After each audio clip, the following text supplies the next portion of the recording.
బీహార్ సీఎంగా నితీష్ కుమార్ రాజీనామా చేయడంతో కొత్త ముఖ్యమంత్రిగా ప్రస్తుత ఉప ముఖ్యమంత్రి బీజేపీ నేత సామ్రాట్ చౌదరి పేరును ఎన్డీఏ ప్రకటించింది. పాట్నాలో రాష్ట్ర పార్టీ ప్రధాన కార్యాలయంలో బీజేపీ శాసనసభాపక్ష నాయకుడిగా సామ్రాట్ చౌదరిని ఎన్నుకున్నారు.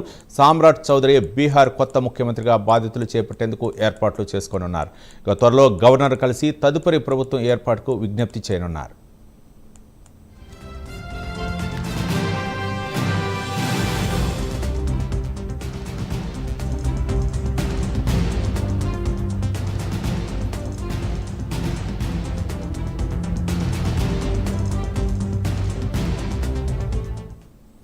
సామ్రాట్ చౌదరి 1968 నవంబర్ 16న ముంగేరి జిల్లాలో జన్మించారు. ఆయన తండ్రి శకుని చౌదరి తారాపూర్ నియోజకవర్గం నుంచి 6 సార్లు ఎమ్మెల్యేగా గెలిచారు.